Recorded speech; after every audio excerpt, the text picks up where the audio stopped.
call, please. Alderman Kirkowski. Here. Lorik. Here. Dukenyak. Here. Toman. Here. Gale. Here. Guzekowski. Everybody, please rise for the Pledge of Allegiance.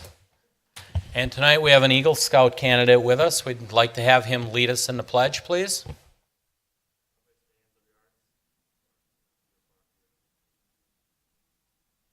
Pledge allegiance to the flag of the United States of America and to the republic for which it stands, one nation, under God, indivisible, with liberty and justice for all.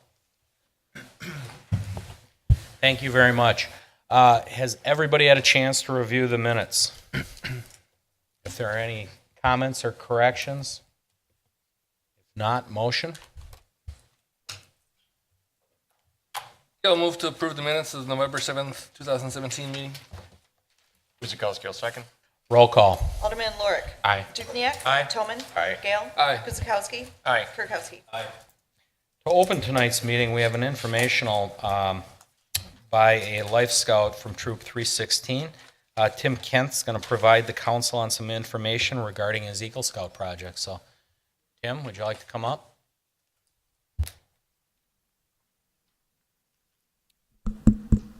It works, that's good. Good evening, members of tonight's Common Council.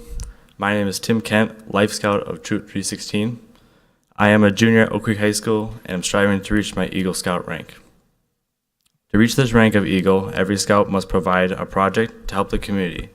My project, as some of you may have picked up on or heard of before, will be the construction and installment of 18 wooden Aldo Leopold benches, one to be placed at each hole of the Frisbee Golf Course at Park Abershine Community Park.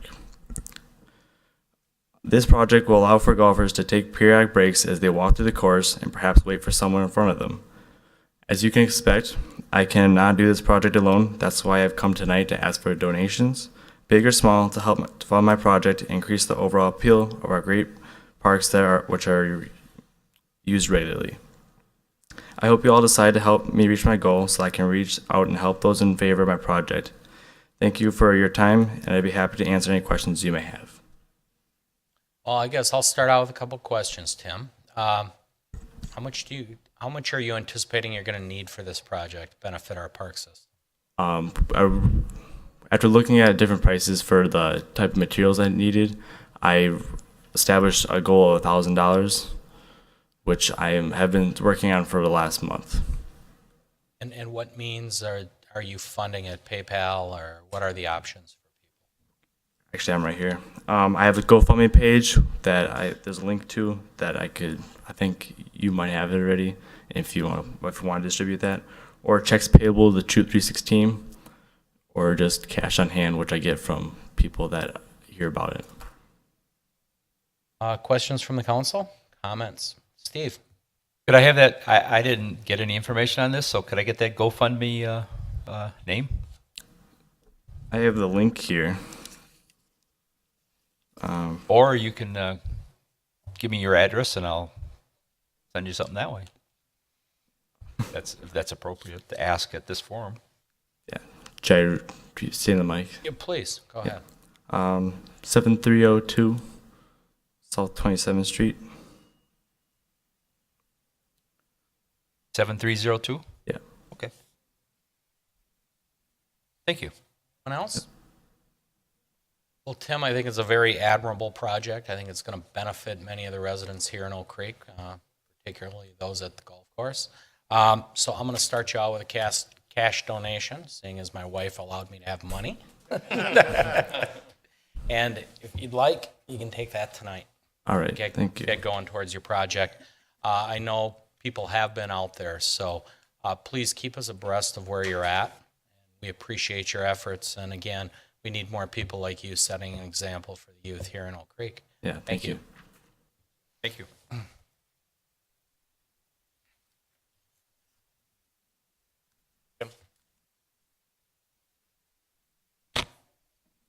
I know, Little Lake Poppy days.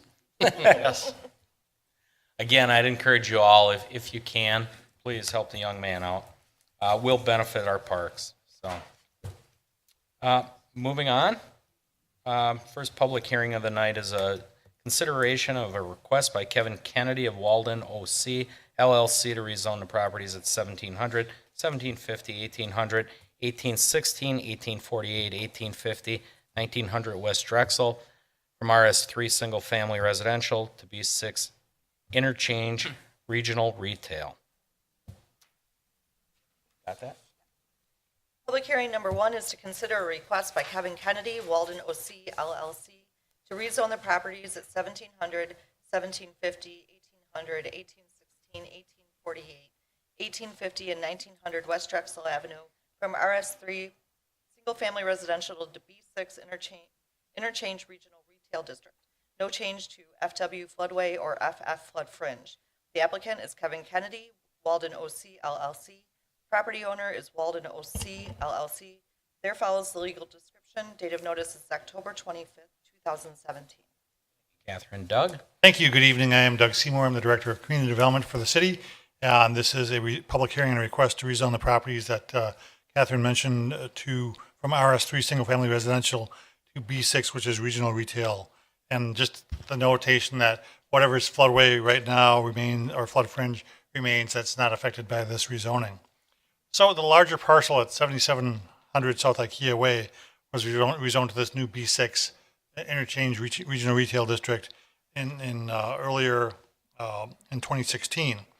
And as part of the land divisions that have taken place since and the acquisitions that have taken place since, there were additional properties that have been acquired adjacent to that parcel. And as such, rather than obviously the zoning of those as residential does not fit in with the comprehensive plan, which was changed to a planned mixed use designation. So in order to, in effect, implement the comprehensive plan and to create a mixed use development on those parcels and to combine those via CSM, which is actually happening on this evening's agenda as well, the properties need to be rezoned to a commercial zoning designation, which is the B6 zoning district. The properties are shown in red on the screen before you, and they do not include, there's one notable exception, that the Schmidt properties that will remain residential until the property owner decides to pursue a rezoning for that, if they decide to pursue that. Also does not include the property right on the corner of IKEA Way and Drexel Avenue that is owned by the city. That is being used for stormwater right now and is the subject of a second rezoning hearing this evening that will change that to institutional. So with that in mind, this being a public hearing, I would ask that anyone who has any questions or comments regarding the proposed rezoning of these properties to fill out an appearance form when your name is called. Please proceed to the podium and address your comments or questions to the Common Council. This public hearing is now open. Thank you, Doug. As Doug said, it is a public hearing. We will make 3 calls. This will be the first call. Second call.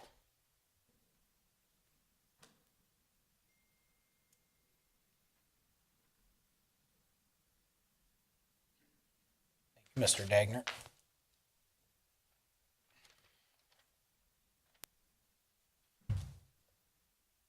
Arden Degner, 8540 South Pennsylvania Avenue.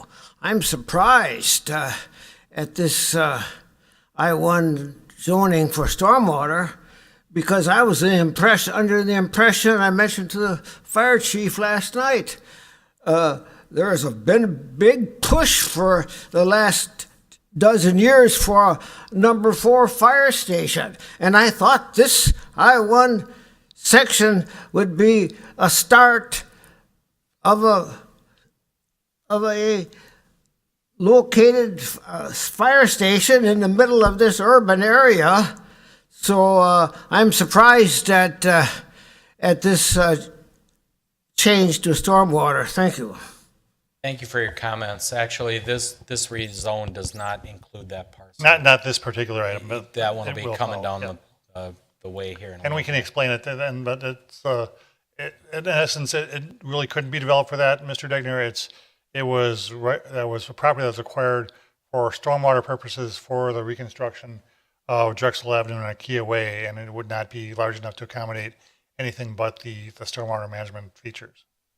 Thank you for that comment, Doug. Third and final call. Anybody wishing to speak? Seeing no further comments, we will close the, the public hearing and move on to item 6, consideration of ordinance 2880 to rezone those properties. Questions and comments from council? Seeing none? No. Motion. Clerk will move that the common council adopt ordinance number 2880, an ordinance to rezone the properties at 1700, 1750, 1800, 1816, 1848, 1850, and 1900 West Drexel Avenue from RS3 Single Family Residential to B6 Interchange Regional Retail District. No change to FW Floodway or FF Flood Fringe Districts. Kirkowski will second. Roll call. Alderman Dukniak. Aye. Toman. Aye. Gale. Aye. Guzekowski. Aye. Kirkowski. Aye. Lorik. Aye. Item 7, consideration of a resolution approving a certified survey map for Walden OC LLC for the properties at 1700, 1750, 1800, 1816, 1848, 1850, and 1900 West Drexel Avenue, and 1700 South Akia Way. Thank you. This is the companion CSM that we spoke of during in the initial public hearing. This combines the larger residual parcel south of IKEA and combines it with the properties that we were just recently rezoned by your previous action into one parcel that's properly zoned B6 regional retail. And with that, the Plan Commission has reviewed this and they have recommended approval. Staff's recommendation is also for approval. Great, thank you, Doug. Questions, comments from council? Seeing none, motion.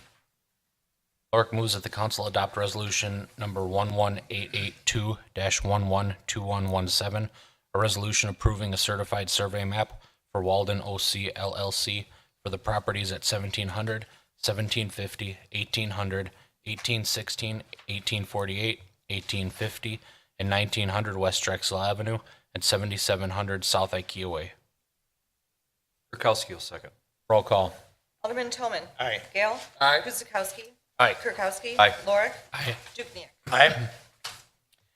Next up is consideration of a request by the city of Oak Creek to rezone portions of the property at 1920 West Drexel from RS3 Single Family to I1 Institutional. Public hearing number 2 is a hearing to consider a request by the city of Oak Creek to rezone portions of the property at 1920 West Drexel Avenue from RS3 Single Family Residential to I1 Institutional. No change to the FF Flood Fringe or FW Floodway districts. Applicant is City of Oak Creek, property owner, City of Oak Creek. There follows the legal description. Date of notice is October 25th, 2017. Thank you. As was stated in the previous public hearing and deliberation, this is the property which is right on the corner of the northeast corner of Drexel Avenue and South IKEA Way that was purchased by the city for the purposes of constructing the stormwater management for the Drexel Avenue project and IKEA Way project. It would not have been appropriate to include this as part of a commercial zoning, thus the request to institutional. And it's not, one other possible avenue would have been to include it as right-of-way, but it's not actually right-of-way. It's kind of a little orphan there that just needs to have a zoning on that. So the appropriate zoning is institutional. It is owned by the city. It's used for institutional purposes. But there is, again, as we stated in the early public hearing, really no development potential other than that, than perhaps reconfiguration of some of the stormwater management facilities to assist in or facilitate development on adjacent parcels. This being a public hearing, again, if you have any questions or comments regarding the proposed rezoning, please fill out an appearance form. When your name is called, please proceed to the podium to address your questions or comments to the Common Council. This public hearing is now open. Thank you, Doug. Again, we will make 3 calls, this being the first call. Second call. Third and final call. We'll now close the public hearing and move on to item 9, consideration of ordinance 2881, an ordinance to rezone the portion of the property at 1920 West Drexel Avenue from RS3 Single Family Residential to I1 Institutional. Questions or comments from the council? Seeing none, motion. Clerk moves that the common council adopt ordinance number 2881, an ordinance to rezone a portion of the property at 1920 West Drexel Avenue from RS3 Single Family Residential to I1 Institutional. No change to the FF Flood Fringe or FW Floodway districts. Second. Gale, second. Roll call. Alderman Gale. Aye. Guzekowski. Aye. Kirkowski. Aye. Lorick. Aye. Dukenyak. Aye. Toman. Aye. Item 10, official map amendment, and we're going to consider a proposal by Marjan Sepnik to amend the official map for the portion of the northeast quarter of Section 16, mapped unimproved right-of-way affecting the properties at 928 East Forest Hill. Public hearing number 3 is to consider a proposal by Marjan Stramsik to amend the official map for a portion of the northeast quarter of Section 16, mapped unimproved right-of-way affecting the properties at 928 East Forest Hill Avenue. There follows the proposed legal description. Date of notice is October 25th, 2017. Thank you. The property owner at this address would like to construct a home in the northeast portion of the property. However, given the fact that the city has got officially mapped streets on the property, which really are used to assist in or regulating development such that more likely an orderly development of multiple parcels or adjacent parcels where connecting streets would be beneficial in the future. In this case, the property owner's desire to build a home conflicted with the location of one of the officially mapped streets, and the property owner is suggesting a revision to the official map, which will remove that street as shown in the exhibit that's on your screens this evening, and reconfigure it such that they could build their home and still maintain the integrity and the connections available through that officially mapped street. This is a public hearing. Anyone with any questions or comments regarding the proposed changes to the official map affecting the property at 928 East Forest Hill Avenue, please, again, fill out an appearance form when your name is called. Please proceed to the podium to address your comments or questions. The Common Council, this public hearing is open. As Doug said, it is a public hearing. We will make 3 calls, this being the first call. Second call. Third and final call. We will now close the public hearing and move on to consideration of the ordinance 2882, amending section 6.01 of the municipal code, amending the official map for the portion on the northeast corner of section 16, mapped unimproved right-of-way affecting the properties at 928 East Forest Hill. Questions and comments? Anything from the first district? Any complaints? Anything, Steve? I've received nothing from anybody about this proposed change. Nope. Yes, anything? Just, we did discuss it at planning. We actually were kind of glad to see it go. If you see the new proposed road with the cul-de-sac out, we actually think we pick up more developable land, possibly in the future. If the property owner. If the property so owner so decided. So there was absolutely no objections at planning with this. Here, the existing driveway will serve the second home. Was that the plan, or? There's actually, if I may, Alderman, there's a dedicated half right-of-way for that roadway following the officially mapped street that also serves as a driveway for the existing home and will serve to do so as well for this new home. At some point, if enough density, or they choose, a road will be built? It's again, it's driven by the property owners and their desire to develop their properties. Anything else? Seeing no further discussion, motion? Kirkowski make a motion that council adopt ordinance number 2882, amending section 6.01 of the municipal code and amendment to the official map of the northeast one quarter of section 16, mapped unimproved right-of-way affecting the property at 928 East Forest Hill Avenue. Oracle second.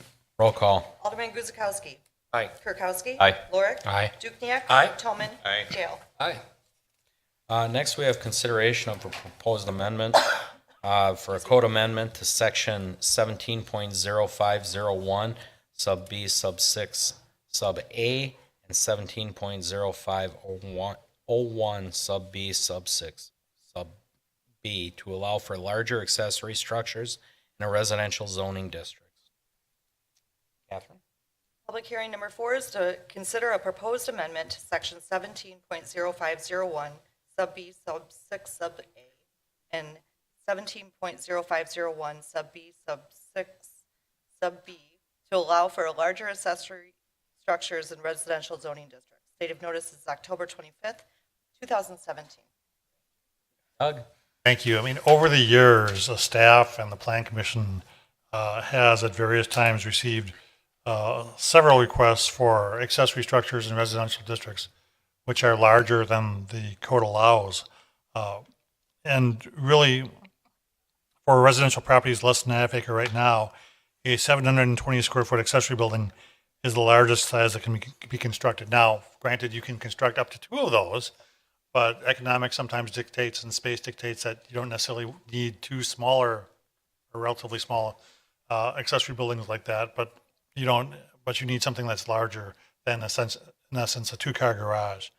As I've said, I mean, we've had requests over the years for various sizes of accessory buildings, but it's been discussed by the Plan Commission previously, and but no code changes were ever adopted. So it was requested to staff to revisit the issue. Plan Commission took a look at that, and they have come up with a proposal to amend the code, thus to allow that section of code be amended for properties less than a half acre to allow for a maximum square footage of detached accessory buildings or garages on single-family residential lots less than a half acre shall be the greater of 720 square feet or 75% of the square footage of the living area within the principal building, but in no event shall be more than 1,000 square feet. So one thing that we're trying to really prohibit from this as part of this amendment is we don't necessarily want you to have accessory buildings on your property that are larger than your principal dwelling.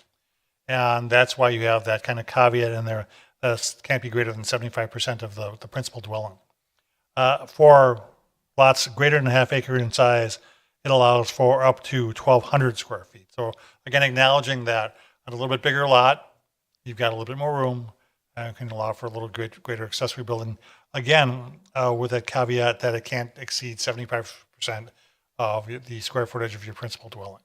So staff feels, and the Plan Commission in their deliberations concurred, that this was a reasonable way or means of allowing for a little increase in size for accessory buildings, acknowledging that the 720 might have been a little tight without compromising the integrity of neighborhoods by kind of overpowering lots with large accessory buildings. This is a public hearing. We request that anyone has any comments or questions regarding the proposed changes to allow for the increase in size for accessory buildings in residential zoning districts. Again, to please fill out an appearance form. When your name is called, please proceed to the podium to address your comment or question to the Common Council. This public hearing is now open. Thank you, Doug. Again, we will make 3 calls, this being the first. Second call. Third and final call. We'll now close the public hearing and move on to consideration of ordinance 2883 to repeal that section of the municipal code regarding the accessory structures. Questions or comments from council? Ken? Thanks, Dan. Doug, appreciate the work on this. I've, in my tenure on the council, I've actually had 2 of these come in my district. Most recent one I sat through a reasonably painful variance appeal in front of the Board of Zoning Appeals. Seemed to be a reasonable request at the time, but this was just bound by some ordinance restrictions that really prevented a logical expansion of an existing garage. So it seems to have been written with some very useful restrictions and useful freedoms here to make property owners property more usable to their likings, and with reasonable restrictions. I think it's looks like very good language, and very happy to see some progress being made here. Good, thank you, Ken. Ready? Chris? I was just going to mention that we were looking for kind of some flexibility here, and it was time to update some things. So I think this all preceded me on Plan Commission, but they did say that this is come up a few times before. So it was good timing right now. Very much. Anyone else to the right? No? I just want to make a comment. First of all, I want to thank a citizen that came forward to bring this to our attention, that our ordinance was outdated and needed a fresh look at it. They were trying to improve their property. They were kind of held back by the limits that were set by our current ordinances. So they took the right course. They came to City Hall, talked to engineering, got the ball rolling. Sorry it's taken as long as it has, but these things take a little time.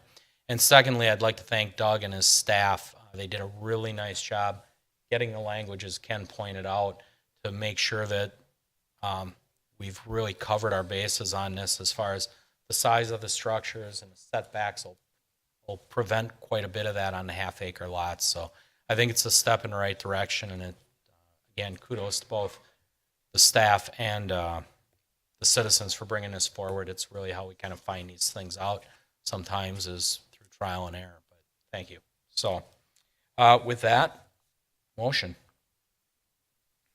I'll move to approve ordinance 2883 to repeal and recreate section 17.0501 sub B sub 6 sub A and section 17.0501 sub B sub 6 sub B of the municipal code regarding accessory structures. Guzekowski will second. Roll call. Alderman Kirkowski. Aye. Lorik. Aye. Dukenyak. Aye. Toman. Aye. Gale. Aye. Guzekowski. Aye. Great. Thank you. Good luck with that. New business, consideration of resolution number 11888-112117. An initial resolution regarding industrial development revenue bond financing for mold makers leasing and investments, limited partnership LLP.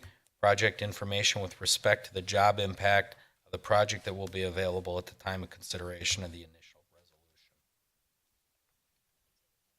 resolution. Thank you. That is one long statement right there. Thank you, Mayor. You did it well. We have before us a request from Mold Makers Leasing and Investments Limited Partnership LLP. They've approached the City of Oak Creek and the City of Milwaukee for consideration of this initial resolution. This would be for the issuance of, as the Mayor indicated, industrial development revenue bonds. This is provided for in the statutes, and a municipality can issue these IRBs to finance an industrial project which is located in the municipality, which it is here in Oak Creek, and it's also a project that involves property within the City of Milwaukee. The request is for the City of Oak Creek to issue these IRBs to finance both projects, and we've talked about this with other projects in the City of Oak Creek, but the bottom line is that these are not general obligations of the city. We wouldn't be liable for any principal or interest payments on these bonds. And if we proceed with this, we would not have any ongoing responsibilities administratively regarding monitoring or reporting on the bonds. They would not count against our borrowing capacity. The city would not levy any type of tax for payment on these bonds.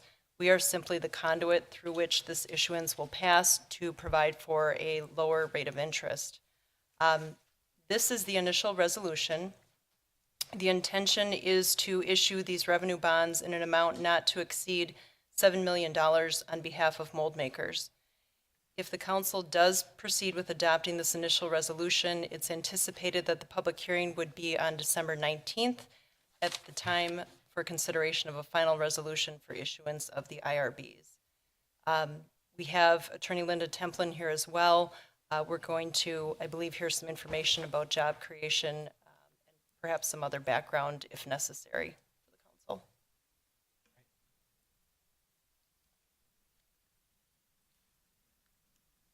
My name is Linda Templin. I'm a partner at Hush Blackwell, and we are acting as bond counsel on behalf of this borrower.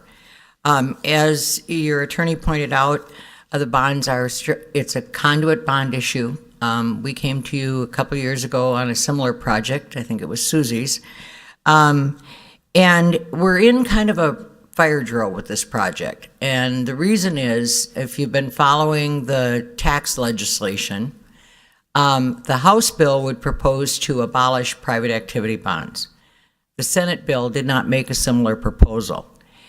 And now they will reconcile those bills. And if private activity bonds are abolished, this borrower will not be able to do the bonds in 2018. They're respected in 2017 as long as they're issued before December 31st of 2017. So ordinarily, we'd have a bigger gap between the initial and the final, and you'd hear a little bit more about it as it went. But we're in a fire drill on 7 projects to try to get those done before the end of the year. The proposal for the site here in Oak Creek and the site in Milwaukee, neither of them at the current time propose to add any jobs. However, the acquisition of the facilities will allow the existing tenants to remain in those facilities and retain those jobs in the city of Oak Creek. One final question you might have is, why are you issuing for a project that's in Milwaukee? The statutes allow a single municipality to be an issuer for a bond for the same borrower, as long as one municipality is acting as the host and the other municipality consents to you being the host. As you can appreciate, I told you we're in a bit of a fire drill in terms of timing. I simply don't know how we would get 2 resolutions done in the city of Milwaukee on our time period. And using Oak Creek is a much easier process than going through the city of Milwaukee.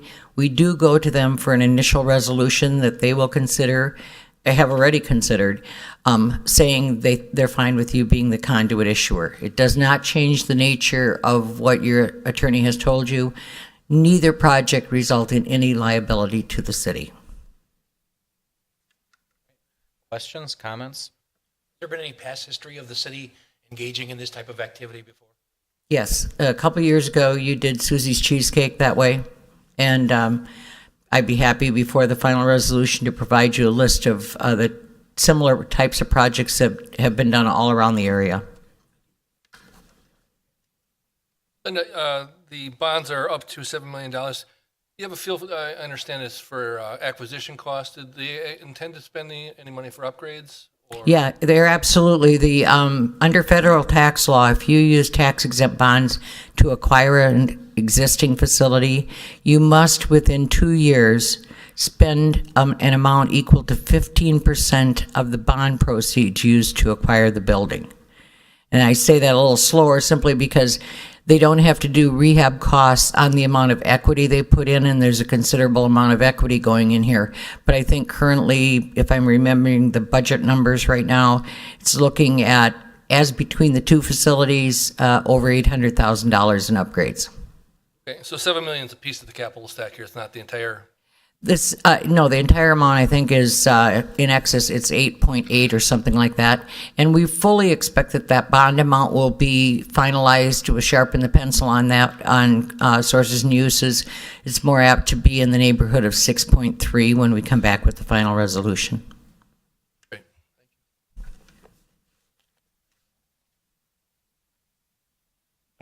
Quick question. Yeah, go ahead. So on Susie's Cheesecake, though, that was all in Oak Creek, or was that a issuance to Oak Creek and Milwaukee? Okay, so this is the first time we were considering as a council to host for Oak Creek and Milwaukee?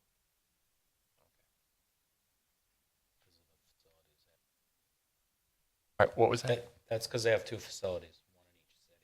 And again, the easier route was through us due to our speed and efficiency.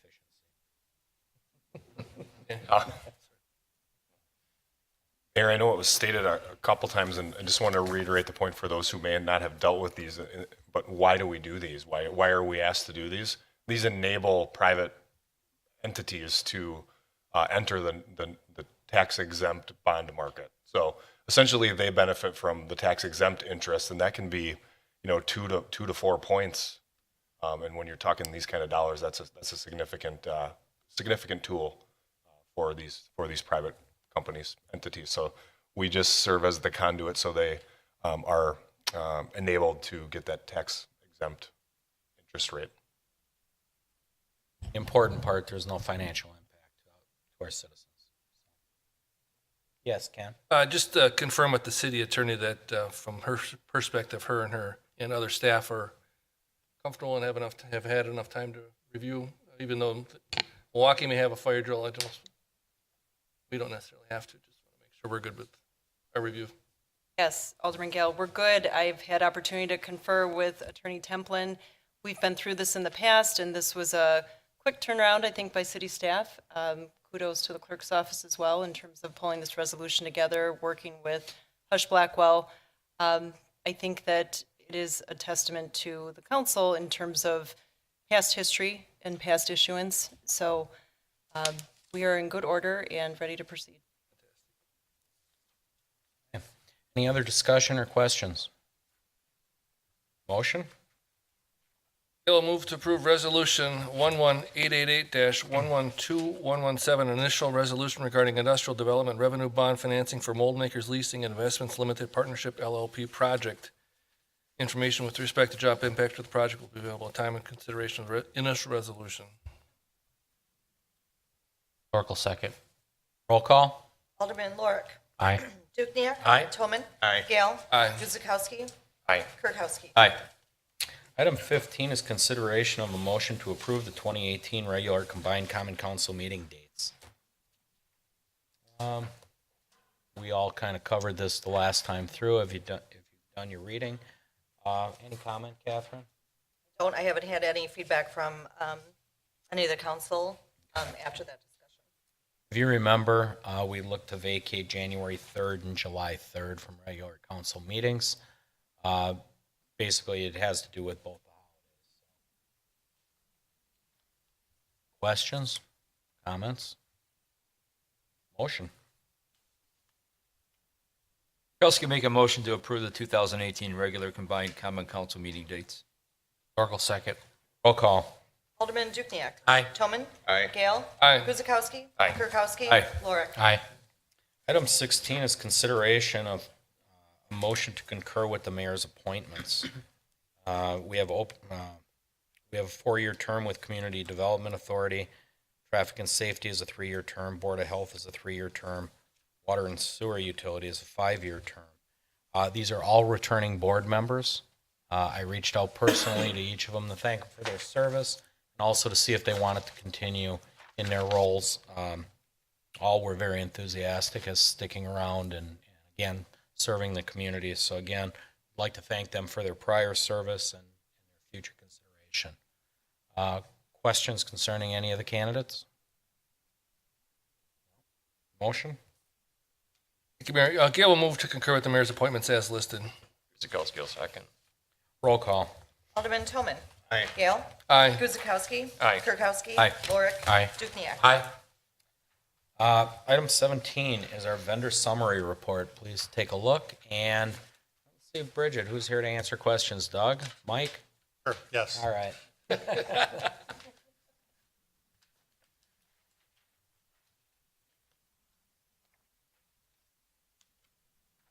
No questions? Comments?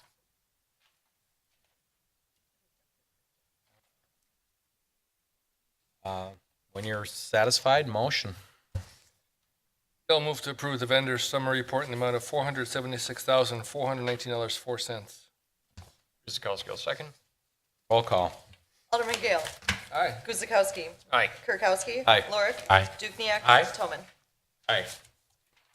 Item 18, consideration of a resolution number 11887, 112117, approving an affidavit of correction for a certified survey map number 7884 for the properties at 1900 and 9941 South Ridgeview Drive.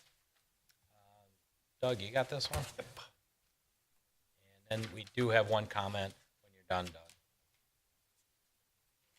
Thank you. This is an affidavit of correction affecting the properties at 9941 and 9100 South Ridgeview. The property is known as Seville Flex Pack. Obviously, they have been going through a transition recently, and there is, I believe, a pending sale.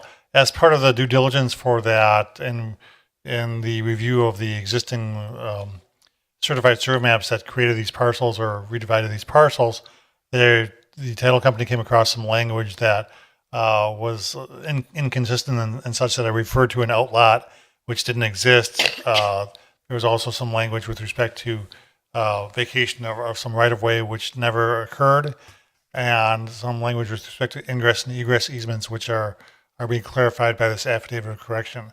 This is not, with the exception of making those, what I would call really technical changes, which is really the method that is being done via an affidavit. If there was anything more substantial, we would need to do an additional CSM, but these are, again, technical in nature, and they're correcting the map.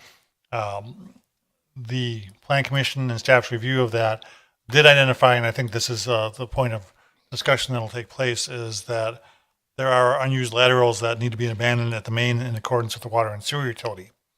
Again, this being an affidavit, while those comments may be justified and certainly accurate, this is not the vehicle necessarily to effectuate that change. It's obviously a policy of the water and sewer utility to require that, and they can do so under a different mechanism, but the affidavit of correction is not the appropriate way to achieve those ends. So with that in mind, I don't know that we would have an issue with the removal of condition number 1, which is, again, making reference to the abandonment of the unused laterals. And with that, the Plan Commission has recommended their approval, and staff, and certainly discussion with the city attorney if she feels it's appropriate to modify Plan Commission's recommendation to eliminate that requirement that the unused laterals are abandoned at the main. Thank you, Doug. And I do stand corrected. We don't have a speaker, but the applicant is here to answer questions if we have them. She's more than happy to come up. So open it up for questions or comments from the commission. Chris? I will say that the Plan Commission, we did talk about this quite extensively, and I think we're all we want to try to make this work as best we can for Seville Flexpack.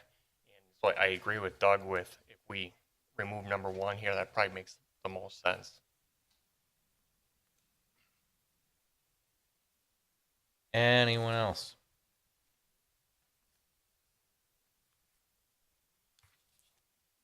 Okay, seeing none. Comment, Melissa, anything?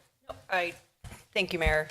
Certainly, the council has the legal authority to make that change based upon what Mr. Seymour has said and Alderman Guzikowski's comments. I think that the council has also been provided with a copy of a letter from Attorney Sorrentino in this regard as well. So, certainly within your right to do.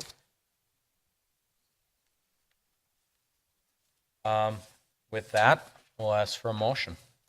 Do we need to change anything on the resolution? No, because the resolution is approving the affidavit.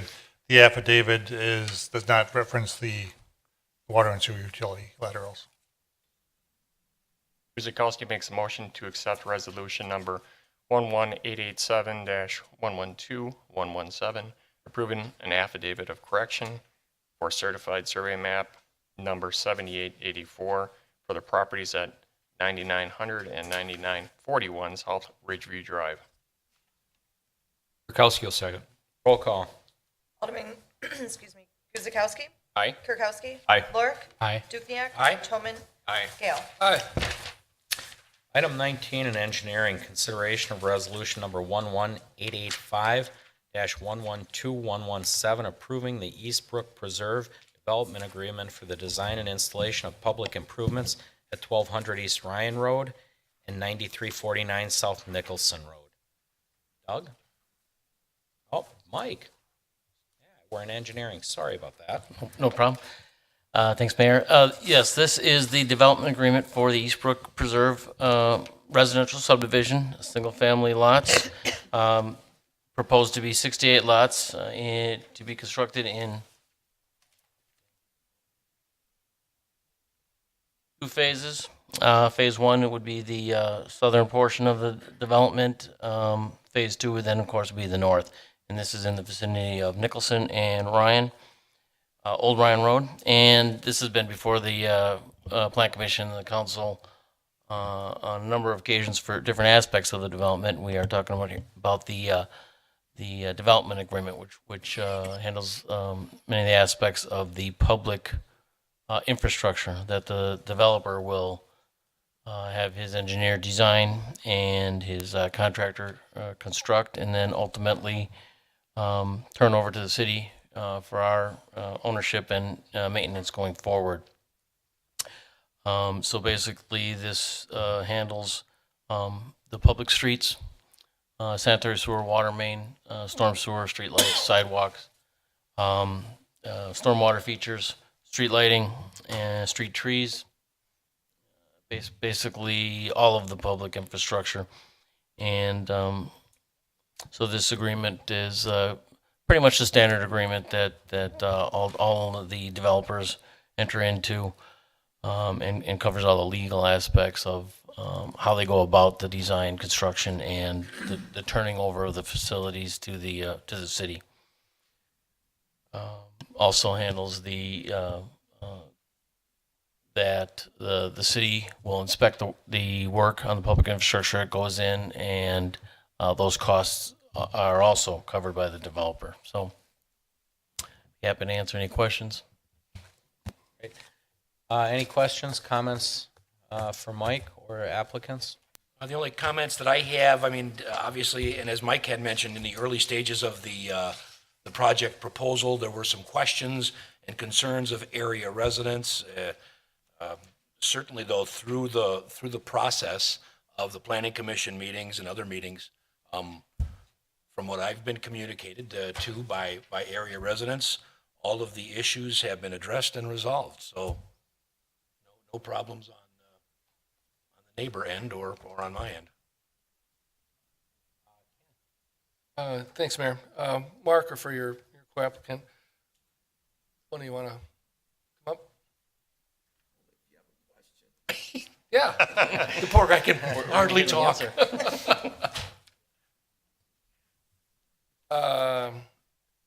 Construction commencement? I'm not sure, but I would imagine spring sometime. It's getting too late to start anything now. And lot availability is, when do you expect first phase lots will be available?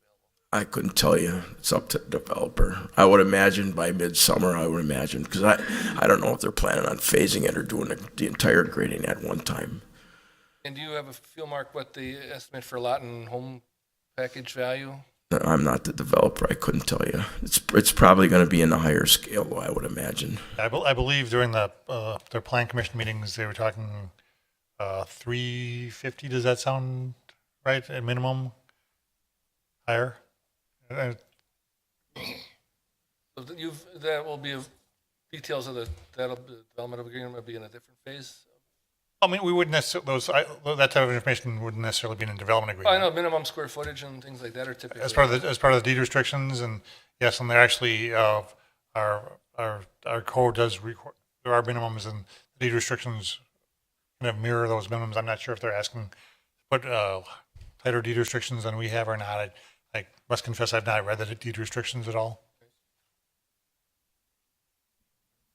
Anyone else? No? Okay. Motion. Dukniak moved to accept resolution number 11885-112117, approving the East Brook Preserve Development Agreement for the design and installation of public improvements at 1200 East Ryan Road and 9349 South Nicholson Road. Guzekowski, I'll second. Roll call. Alderman Kirkowski. Aye. Lorik. Aye. Dukniak. Aye. Toman. Aye. Gale. Aye. Guzekowski. Aye. Item 20 is consideration of resolution number 11883-112117, approving a stormwater management practice maintenance agreement with the Orchards of McGuanago LLC for East Brook Preserve subdivision. Mike?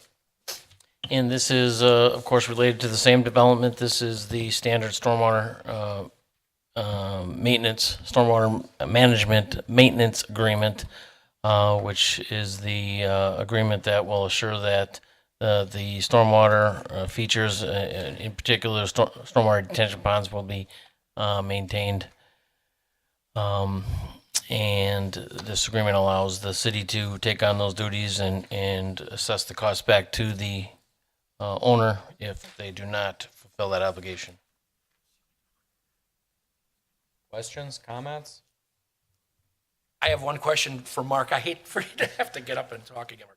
You and I had discussions a while back, Mark, about stormwater management, curb and gutter, as opposed to ditch drainage. Is that something that the developer will decide upon? No, Or has that been the city doesn't have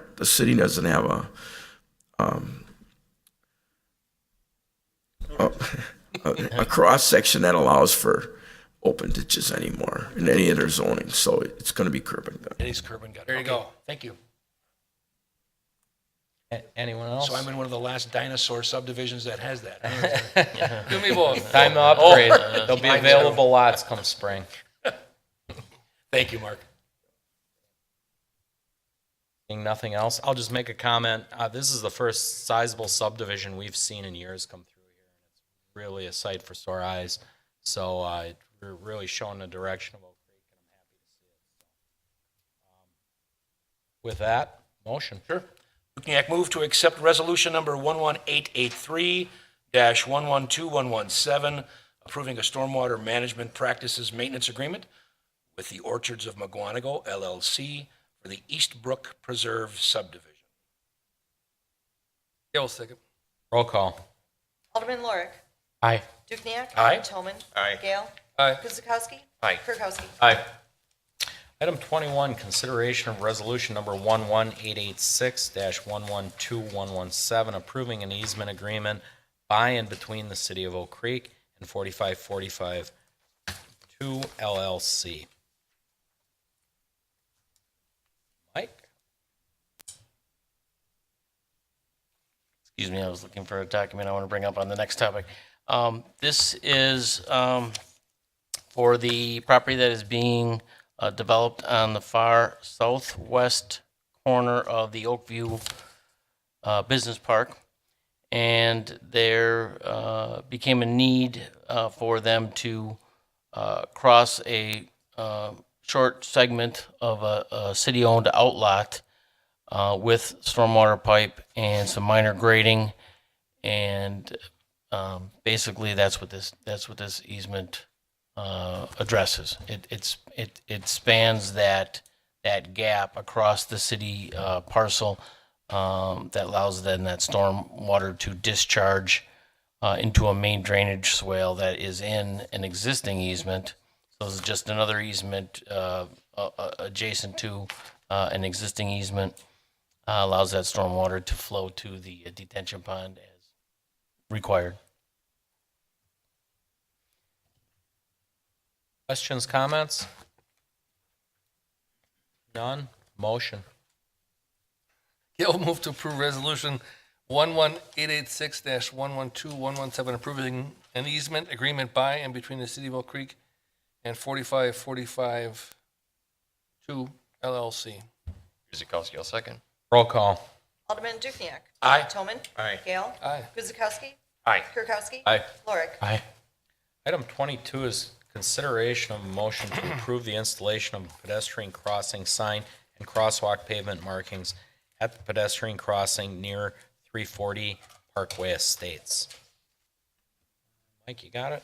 So I don't know if anybody wants to comment from traffic and safety, but Matt Sullivan did fill me in on the issue, and basically this is there are some public walkways through Parkway Estates subdivision, and as you see in the graphic up to the top of the screen, that is to the north, and that is a sidewalk that is located between a couple of residential lots, takes people that are on Parkway Estates, pedestrians, up to the Milwaukee County Park property.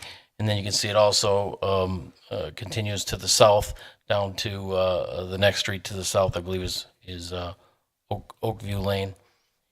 And basically that road was paved 2 years ago. And as we paved that, we did not replace the crosswalk markings. And maybe a bit of an oversight.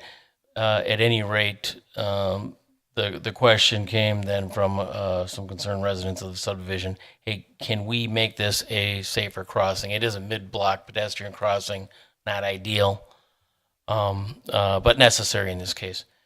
And so some of the things that were looked at were, can we get this to be a 90-degree crossing of the road? And we could do that by reconfiguring the sidewalks. As you can see from the graphic, they're 19 feet askew from each other.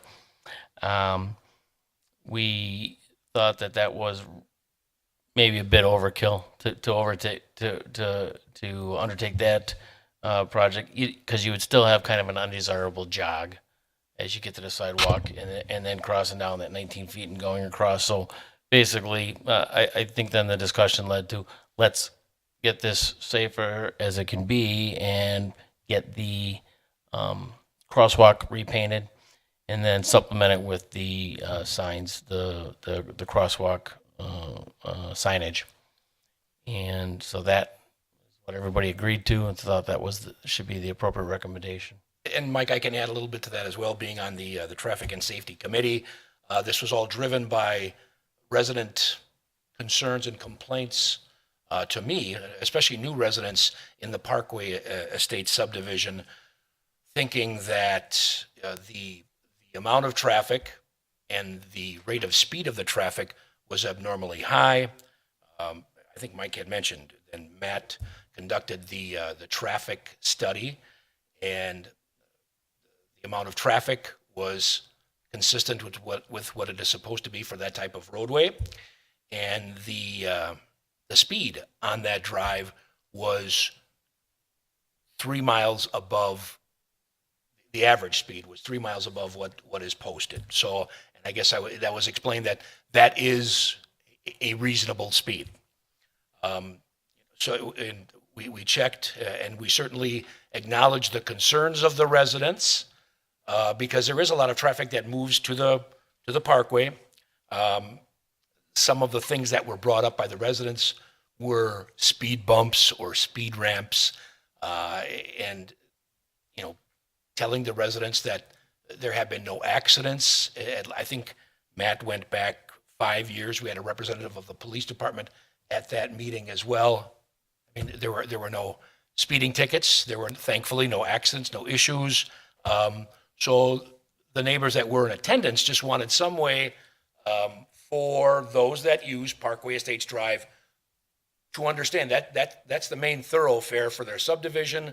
So just to be a little bit more aware of the circumstances of it. It's the main drag. And by putting those additional signs up, at least it is now bringing attention, to the users of Parkway Estates Drive that there are crosswalks. And then one of the other reasons for reconfiguring the crosswalk or requesting it was to be ADA compliant as well. And Matt brought up the example of a visually impaired resident. As you see, it is at an angle. If that resident gets into the walkway or the ramp and walks straight ahead, he or she would walk into a curb. That will be addressed, I guess, a little bit later, Mike. But for now, the residents were just happy with the street being painted, additional signs put up. That'll help with traffic a little bit. So there'll be little, if any, cost. Street departments said they have the signs in-house. It's just a matter of pounding them into the ground. Street will be painted in the spring. Great, thank you. Any additional comments? All right, motion. So Dukniak moved to accept to approve the installation of pedestrian crossing signs and crosswalk pavement markings at the pedestrian crossing near 340 Parkway Estates Drive. Oracle second. Roll call. Alderman Toman. Aye. Gale. Aye. Guzekowski. Aye. Kirkowski. Aye. Lorick. Aye. Dukniak. Aye. And that brings us to the License Committee, and I will turn over the next 3 items to Alderman Kirkowski. Thank you, Mayor. The License Committee did not meet prior to the council meeting. Tentative recommendations are as follows. Item 23, Kirkowski make a motion to grant an operator's license to the 4 individuals listed on the agenda. Favorable background reports received. Oracle second. Roll call. Alderman Gale. Aye. Guzekowski. Aye. Kirkowski. Aye. Lorick. Aye. Dukniak. Aye. Toman. Aye.